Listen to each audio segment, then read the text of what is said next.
Chapter 10 The Guardian of the Gate.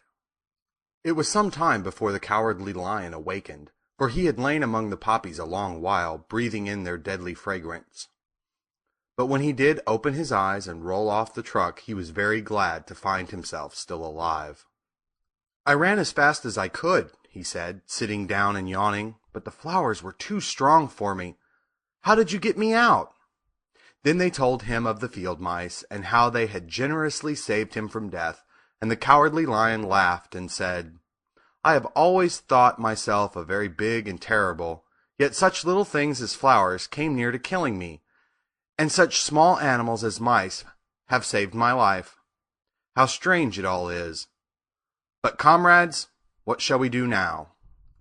"We must journey on until we find the road of yellow brick again," said Dorothy, "and then we can keep on to the Emerald City."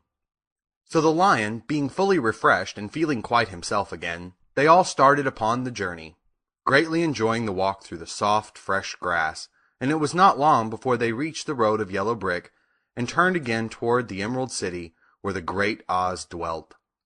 The road was smooth and well paved now, and the country about was beautiful, so that the travelers rejoiced in leaving the forest far behind, and with it the many dangers they had met in its gloomy shades. Once more they could see fences built beside the road, but these were painted green, and when they came to a small house in which a farmer evidently lived, that also was painted green.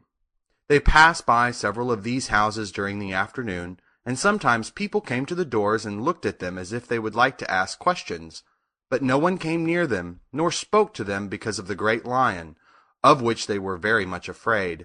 The people were all dressed in a clothing of lovely emerald green color, and wore peaked hats like those of the Munchkins. "This must be the land of Oz," said Dorothy, "and we are surely getting near the Emerald City."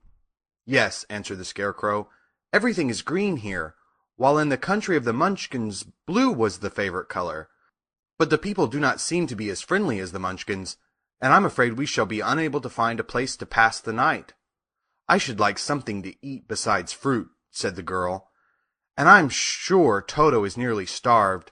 Let us stop at the next house and talk to the people." So when they came to a good-sized farmhouse, Dorothy walked boldly up to the door and knocked. A woman opened it just far enough to look out and said, "What do you want, child? And why is that great lion with you?" "We wish to pass the night with you, if you will allow us," answered Dorothy, "and the lion is my friend and comrade, and would not hurt you for the world." "Is he tame?" asked the woman, opening the door a little wider. "Oh, yes," said the girl, "and he is a great coward, too. He will be more afraid of you than you are of him." "Well," said the woman, after thinking it over and taking another peep at the lion, "if that is the case, you may come in, and I will give you some supper and a place to sleep." So they all entered the house, where there were, besides the woman, 2 children and a man. The man had hurt his leg and was lying on the couch in a corner. They seemed greatly surprised to see so strange a company, and while the woman was busy laying the table, the man asked, "Where are you all going?" "To the Emerald City," said Dorothy, "to see the great Oz." "Oh, indeed!" exclaimed the man. "Are you sure that Oz will see you?" "Why not?" she replied.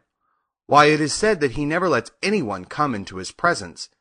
I have been to the Emerald City many times, and it is a beautiful and wonderful place, but I have never been permitted to see the great Oz, nor do I know of any living person who has seen him." "Does he never go out?" asked the Scarecrow. "Never. He sits day after day in the great throne room of his palace, and even those who wait upon him do not see him face to face." "What is he like?" asked the girl. "That is hard to tell," said the man thoughtfully. "You see, Oz is a great wizard, and he can take on any form he wishes. So that some say he looks like a bird, and some say he looks like an elephant, and some say he looks like a cat. To others, he appears as a beautiful fairy, or a brownie, or any other form that pleases him. But who the real Oz is, when is he in his own form, no living person can tell." "That is very strange," said Dorothy, "but we must try, in some way, to see him, or we shall have made our journey for nothing." "Why do you wish to see the terrible Oz?" asked the man. "I want him to give me some brains," said the Scarecrow eagerly. "Oh, Oz could do that easily enough," declared the man. He has more brains than he needs." "And I want him to give me a heart," said the Tin Woodman.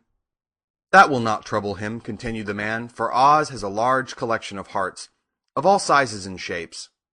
"And I want him to give me courage," said the Cowardly Lion. "Oz keeps a great pot of courage in his throne room," said the man, "which he has covered with a golden plate, to keep it from running over. He will be glad to give you some." "And I want him to send me back to Kansas," said Dorothy. "Where is Kansas?" asked the man with surprise. "I don't know," replied Dorothy sorrowfully, "but it is my home, and I'm sure it's somewhere."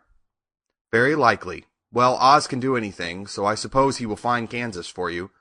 But first you must get to see him, and that will be a hard task, for the Great Wizard does not like to see anyone, and he usually has his own way. But what do you want?" he continued, speaking to Toto. Toto only wagged his tail, for, strange to say, he could not speak. The woman now called to them that supper was ready, so they gathered around the table, and Dorothy ate some delicious porridge, and a dish of scrambled eggs, and a plate of nice white bread, and enjoyed her meal. The lion ate some of the porridge, but did not care for it, saying it was made from oats, and oats were food for horses, not for lions. The Scarecrow and the Tin Woodman ate nothing at all. Toto ate a little of everything, and was glad to get a good supper again. The woman now gave Dorothy a bed to sleep in, and Toto lay down beside her, while the lion guarded the door of her room so she might not be disturbed. The Scarecrow and the Tin Woodman stood up in a corner and kept quiet all night, although of course they could not sleep. The next morning, as soon as the sun was up, they started on their way, and soon saw a beautiful green glow in the sky just before them. "That must be the Emerald City," said Dorothy. As they walked on, the green glow became brighter and brighter, and it seemed that at last they were nearing the end of their travels. Yet it was afternoon before they came to the great wall that surrounded the city. It was high and thick, and of a bright green color. In front of them, and at the end of the road of yellow brick, was a big gate, all studded with emeralds that glittered so in the sun that even the painted eyes of the Scarecrow were dazzled by their brilliancy. There was a bell beside the gate, and Dorothy pushed the button and heard a silvery tinkle sound within.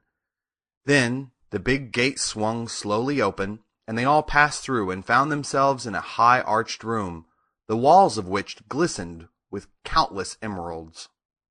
Before them stood a little man about the same size as the Munchkins. He was clothed all in green, from his head to his feet, and even his skin was of a greenish tint. At his side was a large green box. When he saw Dorothy and her companions, the man asked, "What do you wish in the Emerald City?" "We came here to see the Great Oz," said Dorothy. The man was so surprised at this answer, he sat down to think it over. "It has been many years since anyone asked me to see Oz," he said, shaking his head in perplexity. "He is powerful and terrible, and if you come on an idle or foolish errand to bother the wise reflections of the Great Wizard, he might be angry and destroy you all in an instant." "But it is not a foolish errand, nor an idle one," replied the Scarecrow. "It is important, and we have been told that Oz is a good wizard." "So he is," said the Green Man, "and he rules the Emerald City wisely and well. But to those who are not honest, or who approach him from curiosity, he is most terrible, and few have ever dared ask to see his face.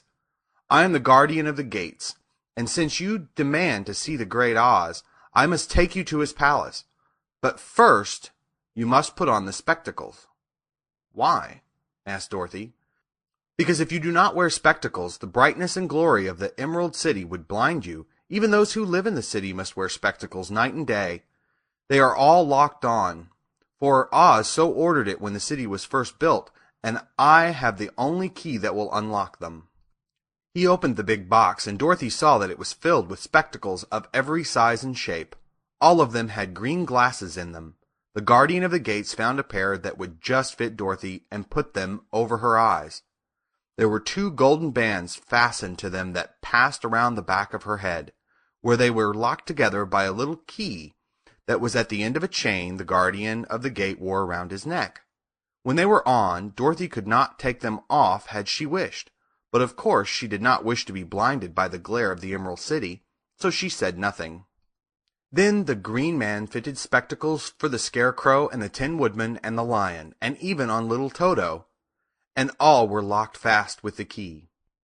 Then the Guardian of the Gates put on his own glasses and told them he was ready to show them to the palace. Taking a big golden key from a peg on the wall, he opened another gate, and they all followed him through the portal into the streets of the Emerald City. End of chapter 10.